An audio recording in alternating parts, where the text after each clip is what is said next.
really open up this last frontier, for the good of all of humankind, which means, governments aren't going to be the only ones that know how to do spacewalks. Governments aren't going to be the only ones with spacesuits and laser link communication and know how to, navigate a spaceship through very hostile environments of radiation and debris. Like, that has to be learned by commercial industry, and who better, than SpaceX, who's leading it right now.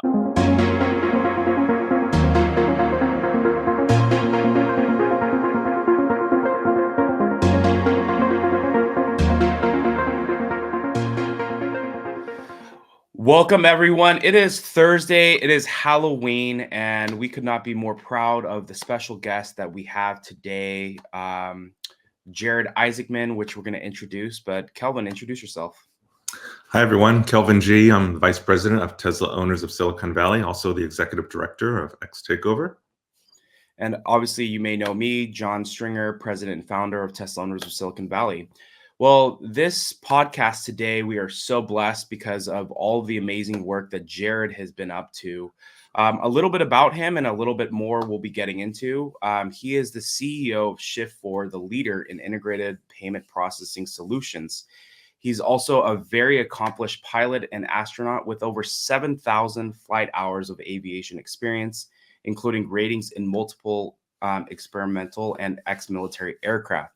He was the commander of Inspiration 4, which was the world's first all-civilian mission to space that helped raise over $240 million for St. Jude Children's Research Hospital to help eradicate childhood cancer. And we're going to be getting into his latest mission, which is Polaris Dawn.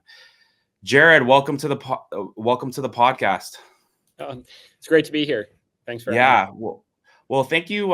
Thank you so much for coming today and for your time. But we'll just jump into it. Could you just tell us a little bit about the Polaris program and its mission initiatives?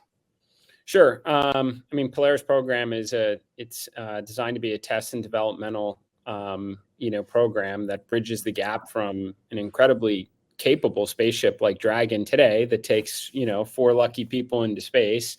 To the world that's in the not too distant future, where you have armadas of starships with, potentially 100 people in it, not only going into low Earth orbit, but returning to the moon, going to Mars and beyond. So there's an awful lot you need to kind of figure out in between.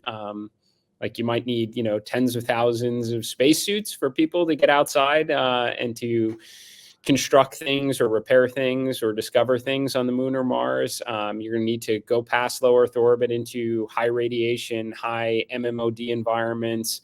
You're going to need new forms of communication. So and all 3 of those things I just said were obviously components of our mission on Polaris Dawn. But these are the things we need to, kind of get outside our comfort zone in and get familiar with if we are going to have a future where, potentially, again, tens of thousands of people are out exploring among the stars. So that's the aim of the Polaris program. We just flew our first mission, Polaris Dawn, and what is likely to be our last mission will be the first crewed flight of Starship, kind of kicking off that new age of space exploration. Yeah, well, tell us a little bit about, obviously this Polaris Dawn mission really pushed things to the limits. You guys reached some crazy heights that I don't think have been accomplished since Apollo 11, the Apollo days. But tell us, how did it feel to complete the first ever civilian spacewalk? Well, I think that we all feel really lucky to be able to contribute towards a much, much bigger and grander endeavor, and I think coming back from the mission and being able to reflect back on it and saying, like, we were able to accomplish everything we set out to do is a great feeling, especially with this crew. Like, it would have been super disappointing if we didn't get it all done. And we literally left nothing on the table. We used every minute up there. So yeah, the EVA and the spacewalk was very cool. It not just for like the 4 of us who were all, exposed to the vacuum of space and got to be in that lucky position to test out a new suit that, SpaceX took on an incredibly, challenging endeavor to do. No one's built a new spacesuit in 40 years, but we felt like we had all 14,000 SpaceXers with us. Like they invested in this. This wasn't, like the space race, where, it was 4.5% of US GDP that was going into NASA, and amazing things were accomplished.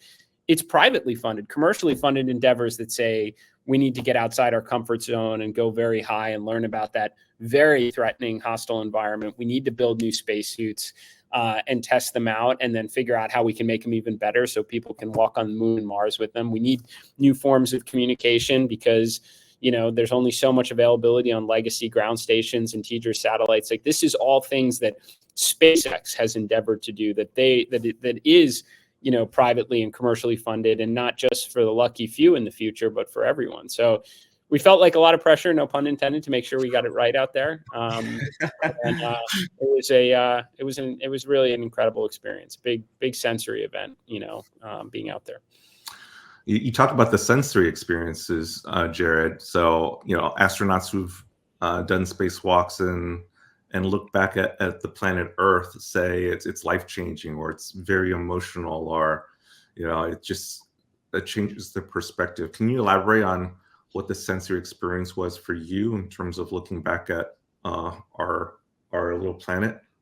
Yeah, I mean, I can tell you, and also like how it's changed between my first and second mission. So, the first mission to me was just inspiration for it. Was so, motivating. Seeing Earth is certainly fantastic. I mean, it definitely kind of radiates an energy, and the light is more intense than any, video can capture. So, you certainly appreciate, how small we are, kind of in the grand scheme of things, that we are literally this microscopic piece of dust in, in the universe, and we know so little about it. You don't really need to see Earth from that perspective to know we shouldn't destroy our environment or not wage wars over lines drawn in a map after World War I. Like those things, I think, even though they're recycled talking points, I think are pretty, apparent to most people, and you don't need to go to space to know that. But I think, to me, like getting the perspective of how small we are, seeing the moon out in the distance, and knowing we haven't been back there in 50 years was very motivating. Like we need to get out there and do this. And fortunately, thanks to the recent Starship, super heavy catch, we're closer to it than ever before, of having the technical means to go out and explore our solar system. What I realized in the second mission, and specifically from the EVA, because looking out the window is always an incredible visual experience. Whether you're looking at Earth or looking into the star field or seeing the moon or the aurora, it's very pleasant. It's awesome. Doing it from a spacesuit, where there's nothing, between you and, the deathness like that surrounds you, but a visor, is a different set of, feelings altogether. And that's because there are a lot of senses firing here. I mean, you've got pressure changes, temperature changes, there's adrenaline, there's physicality to pushing against a pressurized spacesuit. But man, I'll tell you, when I looked out into the darkness of space with just that visor in front of me, it was not like a welcoming or hospitable or pleasant. I mean, you had a real appreciation for how hard it all is. Like everything around you here is trying to kill you. There is no atmosphere, to breathe. The radiation is very intense out there when you get outside low Earth orbit. I mean, look, seeing that beautiful aurora down as far as like Florida was spectacular when you're on Earth. It is not going to be great when you're up in space, and especially outside of low Earth orbit, and those things are happening. There's debris, some of it, man-made, others just naturally occurring out there that, I mean, they're traveling many times the speed of a bullet and will shred a spacesuit or a spaceship. So it's just like an appreciation that it's, yes, we need to go out there and do all this. This is our destiny. This is the trajectory for humankind, but it's hard. It's very threatening, and we got to get it right. This is just a follow-up question to that. How are you guys even knowing what's coming around, right? Because you're saying all these objects are just moving at these insane rates. Like, is it just something that, you have you guys have like stuff around you just to see what's going on at all times and what's coming? Obviously, I mean, that's part of, I think, some of the stuff that Elon's even talked about, in stopping, random meteoroids or things like that coming to Earth and stuff. But, how do you even know what is potentially coming your way, if at all? Yeah, I mean, we can screen our trajectories for known objects and call it like a 1/4 inch or greater in size. The Space Force has definitely have really good capabilities out there to see certain size objects, and that gets shared with NASA. It gets shared with even China and our even our potential adversaries or rivals in space, and we can screen our trajectory for those size objects. The issue is even like a piece of aluminum that's 1 millimeter in size would like go through a spaceship. That's the thing. Like you're traveling at orbital velocities where we're going 8 kilometers a second. That object's going 8 kilometers a second. That's a problem. So this is why we launched at such extreme hours. Our launch window was basically 3 a.m. to 7 a.m. We took our second window at 5 something in the morning. Was because we were positioning the spaceship. Like we are always trying to orient the spaceship for the best, power generation, so solar activity and communications. And there are parts of the spaceship that if they're going to get hit, we'd rather they get hit, which is the trunk that we throw away at the end of the mission. So by picking our launch window correctly, the areas of highest debris concern that you can't track, we were going to be able to put the trunk in that into the velocity vector to kind of soak up those hits. During the EVA, we put the nose cone in an optimal position. So basically, you're playing the odds, and you're just trying to use your launch timing, your position in orbit, the position of the trunk, and the nose cone to try and give you as much protection as you can. But even still, like you're going to hit some things. They're going to be small hits, and you're hoping that they just don't do damage to critical systems of the spaceship. Yeah, that's incredible. Kelvin, do you want to go? Yeah, I mean, that sounds like some crazy preparation that had to take place. Can you talk about the things you had to think about and prepare? Like, I don't think people knew about what you just described about, the window and positioning the craft in a way to minimize the damage. Can you talk about the amount of preparation that you guys had to go through for this first commercial spacewalk? Yeah, I mean, it's why it took us 2.5 years, from announcement to launch. And believe me, all of the heavy lifting was done by, the smartest people and most highly motivated I've ever encountered, which are the people who show up for work at SpaceX every day. That's where your rocket scientists are. So, I mean, developing a spacesuit with lots of redundancy, 2 different oxygen pathways, thermal regulation, tons of awesome mobility. We went through basically this Frankenstein evolution of new arms, new gloves, new visors that we were testing the whole time. And then, all of the GNC and trajectory screening folks were the ones who figured out the optimal times to launch and what position, we should have the spacecraft in to provide maximum protection. And then you just train all the emergencies. So every spaceflight mission, failure to depressurization as in you hit an object and it put a hole in the spaceship. So that's a standard training profile. But then you layer onto it, what if you can't repressurize during an EVA? We protected, several hours of additional oxygen to be able to make it back to Earth. If we couldn't repressurize the vehicle. And these are things NASA trained for, going when they didn't have airlocks back in, Gemini and even the Apollo program. So you train for that. You train for all the emergencies, and you're just, you're never seeing something for the first time, ideally, when you're in space. Like it would have happened many times over in a simulator. Yeah, no, I mean, just thinking about the odds and when you think of betting, it's just, the preparation while you're in space and then obviously preparing for all the emergencies. That's it seems also kind of like reverse logic, right? You're literally preparing for every worst case scenario. What would you say are the key differences between, the Polaris Dawn spacewalk maybe, and then versus, the other spacewalks that have happened historically? Yeah. It's such an awesome question, right? Like there's a lot of things about our mission that people would, say is okay, but didn't we do this in the 60s? Didn't we go really far from Earth? Didn't we do spacewalks? And, it's yeah, we absolutely did. And guess what? We all helped fund it. Again, NASA's budget was was through the roof. It was 4.5% of U.S. GDP, and we achieved really amazing things. But we achieved those things for the benefit of the few.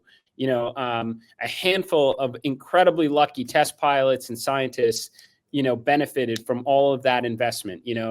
Going out deep into space, testing new spacesuits during the Gemini days. Well, SpaceX vision isn't to make life multiplanetary for a half dozen lucky folks. They're trying to do it for everyone, like really open up this last frontier, for the good of all of humankind, which means governments aren't going to be the only ones that know how to do spacewalks. Governments aren't going to be the only ones with spacesuits and laser link communication and know how to navigate a spaceship through very hostile environments of radiation and debris. Like, that has to be learned by commercial industry, and who better than SpaceX, who's leading it right now. So our spacewalk, by comparison to the 300 or so that have been done since since Leonov did it in the 1960s, was more akin to the 1960s. It was about learning.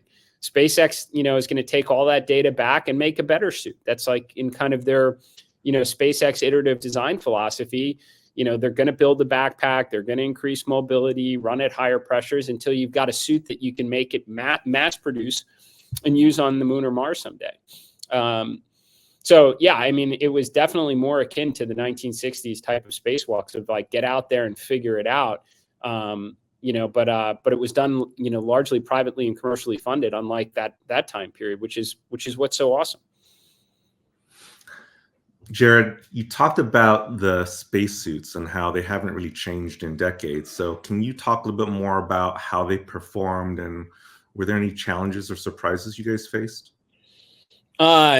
Yeah, so I think everything went pretty much as expected, and definitely lots of credit to NASA too. SpaceX did not start from zero here.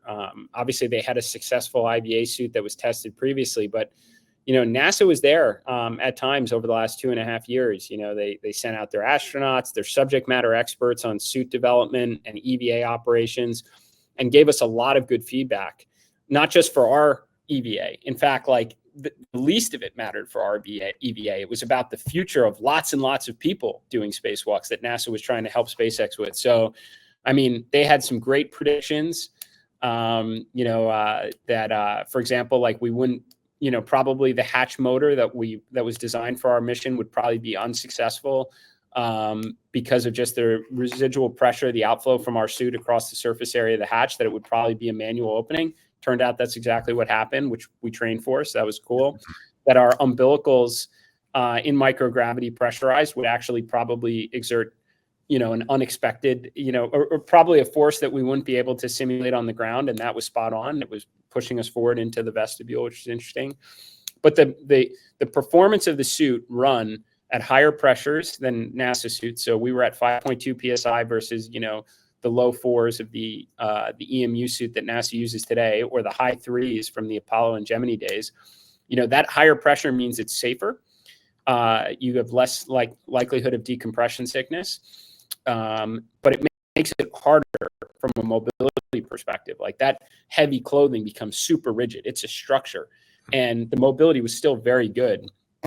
People think, like, when I was holding up my arm that it meant it was hard to move. That's actually, I was doing the test on the other hand.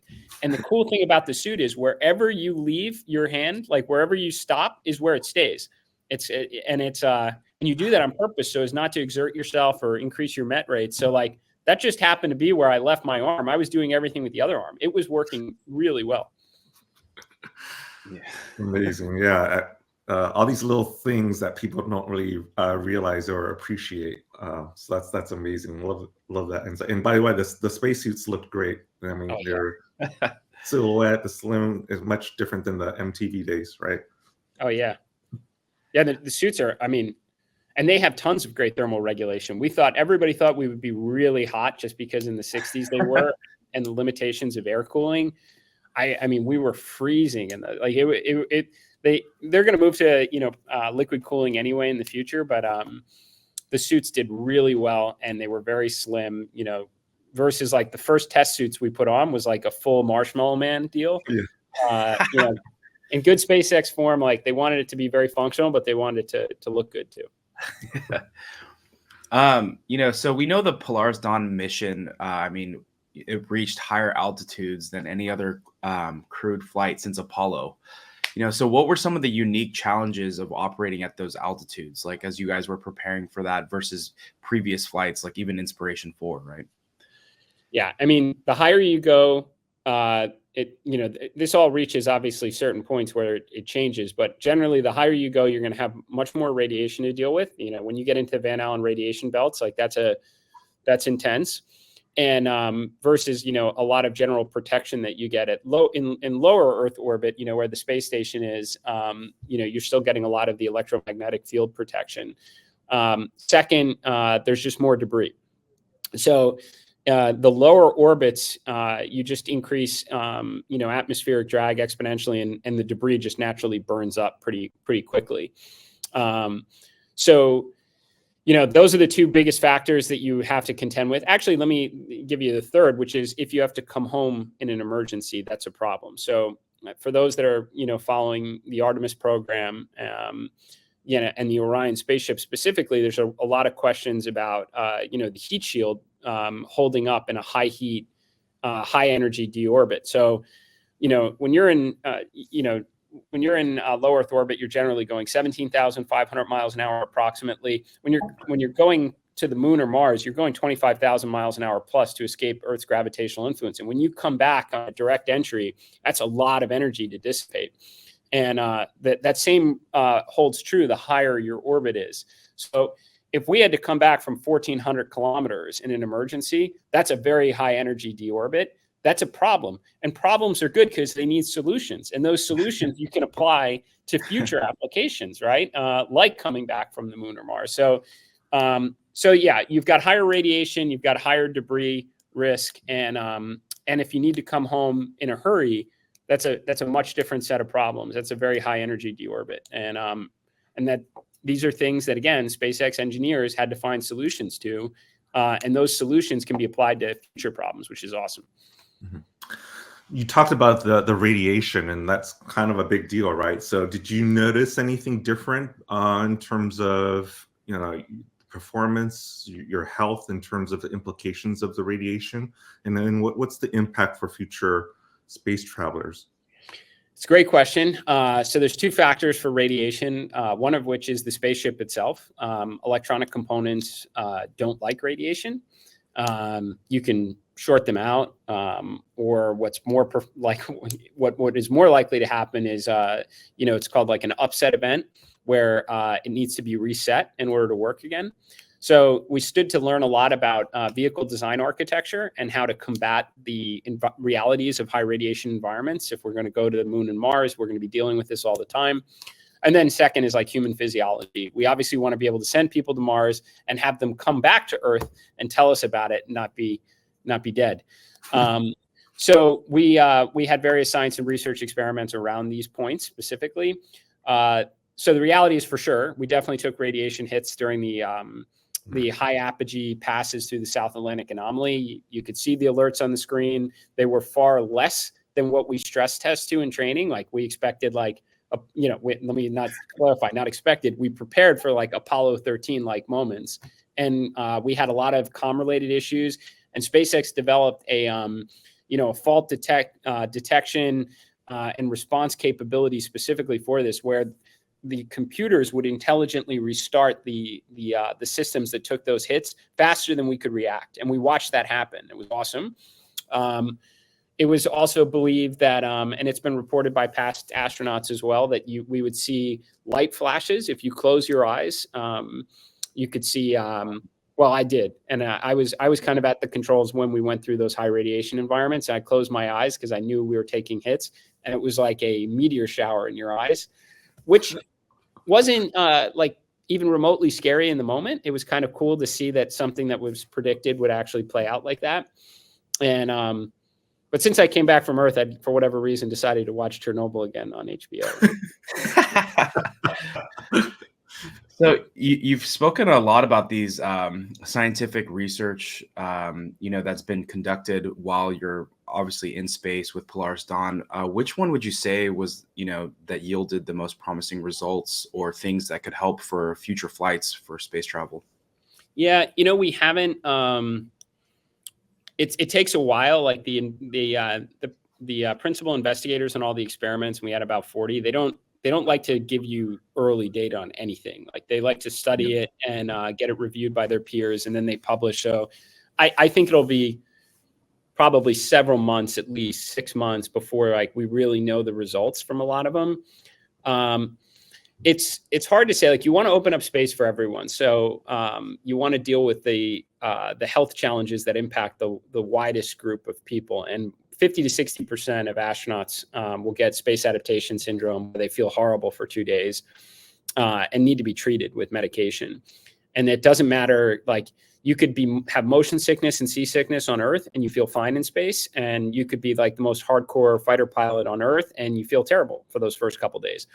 And this is believed to be attributed to the fluid shifts in your body, where there's an increase in the intracranial pressure, which then has all sorts of secondary and tertiary effects from it.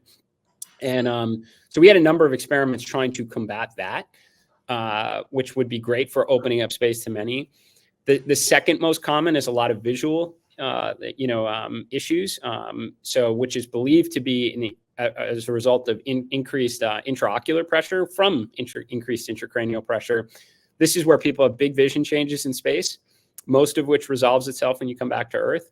So we had tons of experiments. I wore this cyborg lens with pressure transducers in it. We had multiple different ways to take measurements from the eyes, including a special ultrasound that does 3D imaging of the optic nerve. So I think like there's no doubt we got tons of data, and I hope a lot of it goes to just making just helping open up space for everyone, really. I have a follow-up question to that. How did you fare when you returned to Earth? Did you suffer and experience some of these symptoms? No, I'm in the lucky 50%. So I didn't have any space adaptation syndrome the first mission, which was a pretty good indicator. I went the second, and that was true. I didn't. And then readjusting back to Earth, we were up there 5 days, so it's pretty quick. It's not like if you're up there 6 to 9 months, like man, that's a recovery effort. Your arms and legs feel very heavy for the first couple hours, and your world isn't perfectly level as you kind of figure out where the horizon is again. So it's like for 18 hours thereafter, it kind of feels like you're on a boat, but it's not a big deal. We were all kind of back in business pretty quick. One of the other experiments, I believe, was this Starlink's laser-based communications system. Did you test this technology out? How did it perform, and what are the implications for future use? Oh man, it's such an awesome question. Yeah, Starlink is such a big deal. Now, obviously, it's a huge deal here on Earth. It's world-changing technology. I've said it many times, but I think it's truly foundational to solving so many of the world's problems of just connecting people and access to information. But I'll tell you what, it helps out a lot in space too. So. My first mission to space on Inspiration 4, was a new record with 14 people in orbit at one time. And we had like 80% comm coverage, over legacy TDRS and ground stations. And, my second mission set a record. There were 19 people in orbit between the Chinese, the space station, and us. And we had like 70% comm coverage. That's not going to work when you have armadas of starships up there. Like we need a new means of communication capability. Starlink laser links is the way to do it. I mean, look, there is physics tells us we could be putting, these things in orbits, in varying orbits, and having laser links between here and Mars. Like you could have several constellations of Starlinks out there and provide connectivity between planets. So think of the implications when you potentially could put these things on deep space probes. Like we can really free up a lot of the capacity over the deep space network, not to mention, again, a super fast, reliable form of communication across, fleets of starships serving different purposes. So it was a very important test for the future of spaceflight. and we wanted to use it to send a, kind of an awesome message back to the world, which I always think is really important, that we need the support of everyone. If, we're going to achieve this awesome vision of making humankind a spacefaring civilization. So we picked this kind of flash mob orchestra of people contributing from all over the world, led by our amazing mission specialist, Sarah Gillis, who's a classically trained violinist. And we used Starlink to send that message home, and hopefully it landed. It's important. Like, we need everyone behind us on this. Yeah, that was just really inspirational, just watching that and seeing that happen all the way from space. What would you say were, potentially the most significant technical or engineering challenges you encountered during the mission, if anything? Oh man, like everything about Dragon and everything we did is hard. I mean, clearly it hasn't been replicated even by some of the most experienced and well-funded aerospace companies in the world. Nobody else has caught a booster, on a ship yet, an orbital class booster, and SpaceX has been doing that for almost a decade. They brought up so many people back and forth to have a spaceship that can keep you alive and re-enter safely. A spacesuit, nobody's built a new suit in 40 years because it's hard, because you're throwing away all the protection of your spaceship and turning your clothing into a spaceship. That's hard. Going into high radiation environments, even communicating over laser links. Like, the briefings we would get from the engineering team working on Starlink over the last couple of years were like mind-boggling. They're like, do you know how hard it is to talk to two objects going 17,500 miles an hour in different orbits over a beam of light, where even a firing of our thrusters could break the connection? Like, that's a major engineering challenge, and they figured that out. So I don't know. It's all pretty awesome. Sure, everyone is standing on the shoulders of giants. A lot of things had to be figured out long before our missions, long before SpaceX. But man, they're solving some pretty hard problems, and it's really for the benefit of a more exciting future for everyone. Speaking of Starship, Jared, I wanted to get your thoughts on the recent launch attempt with the Mechazilla catch system. What were your thoughts there? It had to have. I mean, my first thought is like, it completely reset my timeline, and I think everybody else's, as it relates to Starship's impact on the world. So look, I mean, there were a lot of believers already, and I was one of them. But now, am I believing that humans are walking on the moon in 15 years, 10 years, 5 years? It's that number changed. I mean, I'm sure, I know you guys know, and probably a lot of people watching, but like, it is such a different approach to rocket design than what we've done historically, right? I mean, it takes a lot of energy to accelerate an object to, Earth's escape velocity, like 25,000 miles an hour plus. And the way we've done in the past is just continue to shed mass. Now, you naturally shed mass with propellant, but you're also getting rid of the vehicle too. You're getting rid of your first stage, your second stage, your third stage to send a little capsule, to the moon. And SpaceX is like, that doesn't make sense to throw away our spaceship every time. So we want to keep all of it, the whole damn thing, and not shed any of it, just propellant. And as a result, when Starship arrives in orbit, it's got nothing left. It can't go anywhere. The batteries are dead, so to speak. Like, it's out of propellant, right? So how do you fix this problem? So like, great, I have a reusable spaceship that can't go anywhere. Well, let's create space-based refueling. Let's send up lots and lots of spaceships to top off a depot, and then we'll send our empty spaceship there to rendezvous with it, top it off, and now literally we opened up the whole solar system. Yeah, you can get to the moon and Mars, but you can get everywhere else too, right? So it's like, it's such a different approach, and it's so game-changing if it works. And what's the first step to proving it works? Catching the damn thing. So that was why it was such an amazing moment, right? Like, it's like, oh man, they're going to catch it. They're going to be able to reuse it, which means they're going to be able to figure out space-based refueling. And if they figure that out, they've opened up the whole damn solar system. It's so awesome to think about. Yeah. I think you partially answered it, but how do you think, because SpaceX, obviously they're a private company, they're obviously doing a lot of things with NASA, but how do you think that this will speed up? I mean, do you think people at NASA and even Boeing and some of these other companies are feeling like space exploration speeding up again, or is it kind of because it's not, I think Elon has made comments too. He's not doing a lot of these things for like broad awareness, right? He doesn't necessarily care for huge public awareness about this. But how is this going to potentially accelerate, space exploration? I mean, there's a lot. I mean, there's a lot to it. Like, for starters, the fact that they have 2 factories that will make lots of Starships. I mean, like, that's the thing. Like, it's right now a whole debate over Artemis 2, and that it's not a landing mission to the moon, but it's a circumlunar flight, and whether or not the heat shield's good enough on Orion for them to launch that mission. That's because there's one of them. SpaceX builds lots of everything. So if something's wrong, they fix it or they throw it away and launch the next thing. So like the idea that you could have 2 factories cranking out Starships is a huge game changer. Like, yes, that is are we closer to like space being really opened up for lots of people? Yes. And the sign of it is the 2 factories that's mission will be making like literally hundreds of Starships that can hold dozens of people, maybe 100 people. So this is all great. NASA is certainly aware of it. I think NASA helped kind of clear some of the hurdles to get the last, launch, underway with the FAA. And NASA needs Starship to work to land on the moon.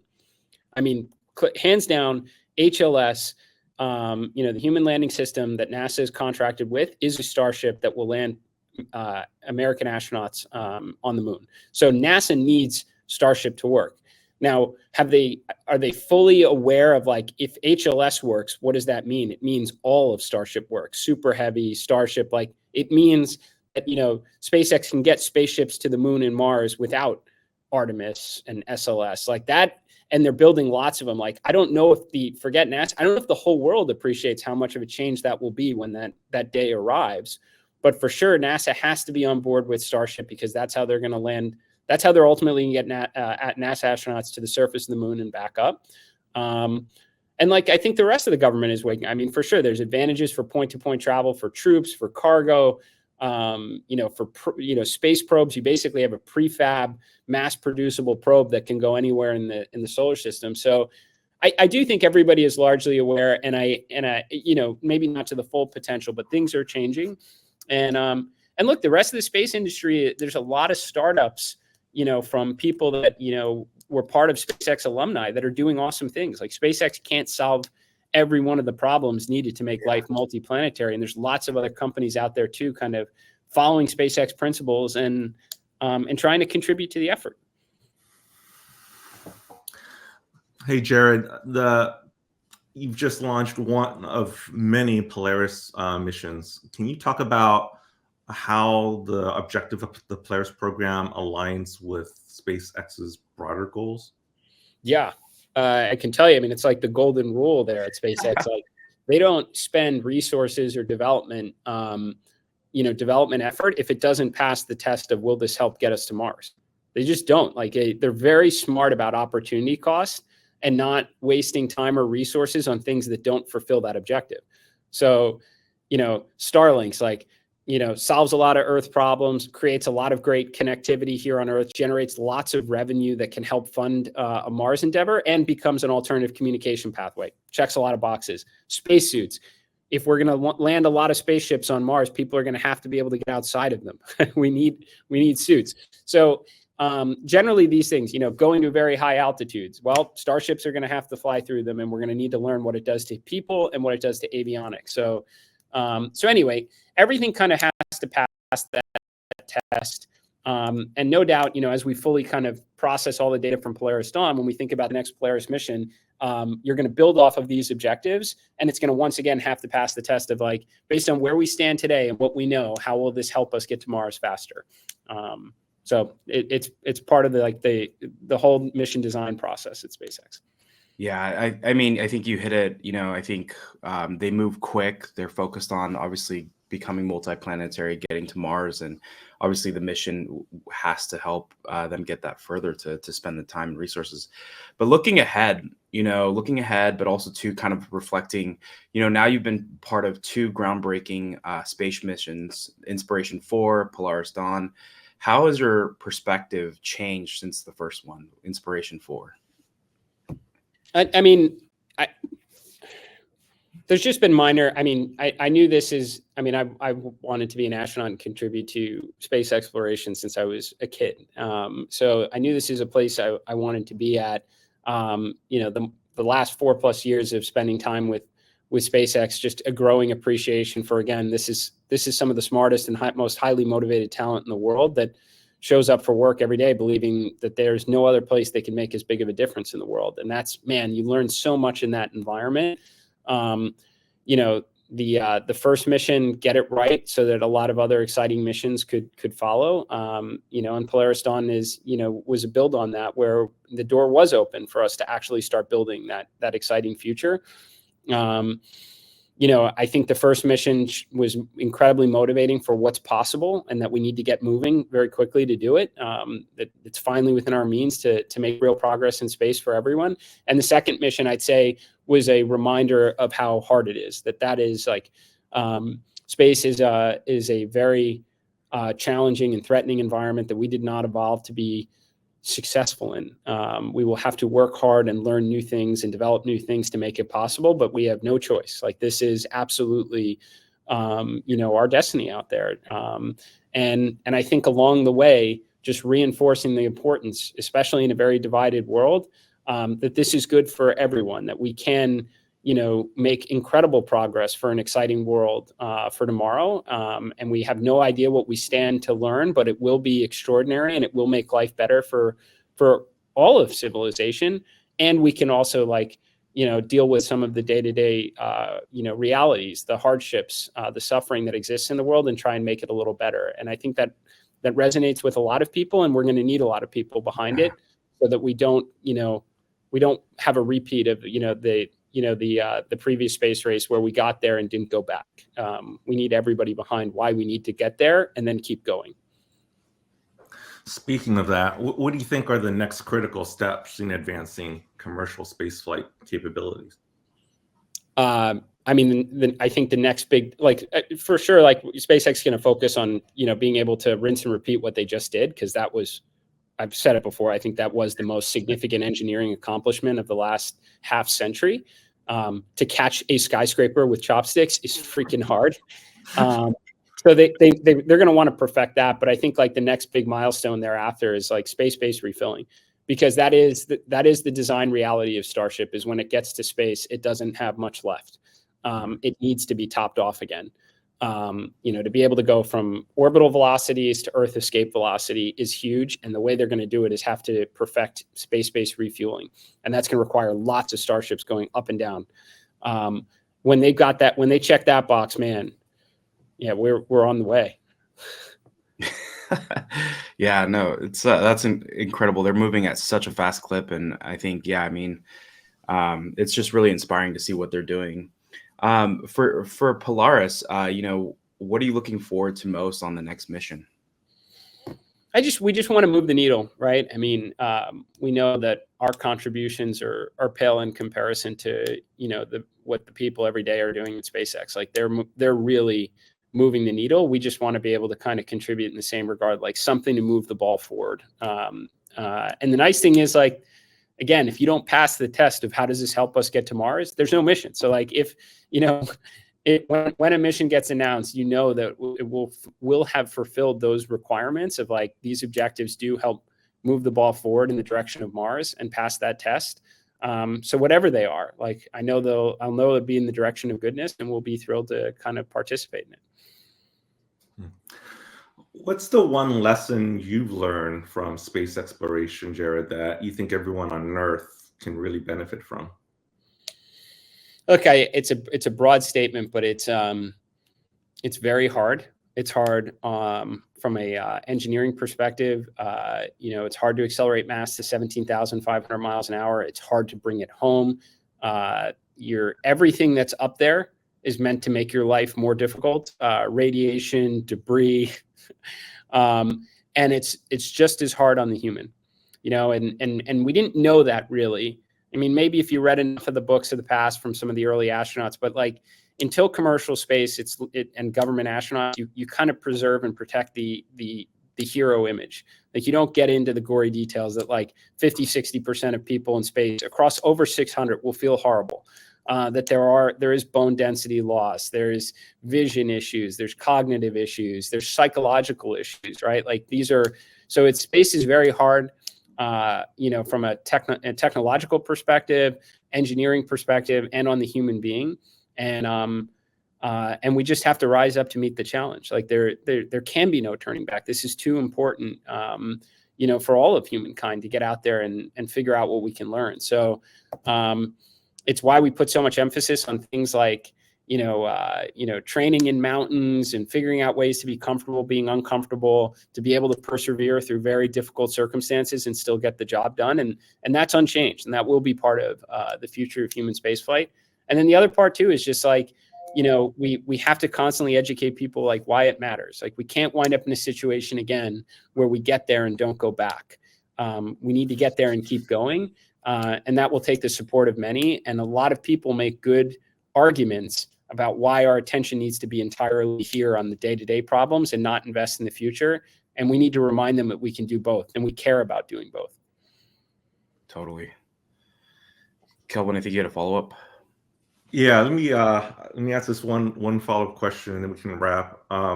You were fortunate. We were fortunate to have you at our X Takeover event, and earlier this year. And part of that was a meet and greet, and I was kind of the gatekeeper in terms of managing the crowds. But I got to hear you interact with a lot of our attendees, and some of them were kids and children, and they were really inspired by you and your mission. So can you talk about advice you have for young entrepreneurs or those who are looking to make an impact in this field?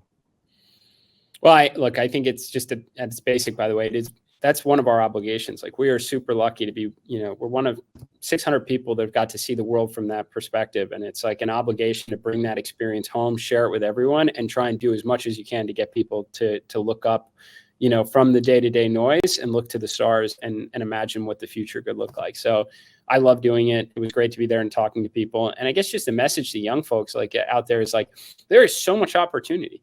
I mean, every time some new groundbreaking technology happens where we open up a new domain, there are so many other industries that rise up to meet that, that opportunity, right? I mean, you think about, again, like the 1980s, putting up cell phone towers for a handful of rich people with their car phones, like it had to be installed in the car, right? And then you look at it today, and some of the most valuable companies in the world build the software that goes on the phone that talks to those towers, right? When the cost to accelerate mass to orbit is reduced to such an extent that you can have, you can be putting things into space and experiment.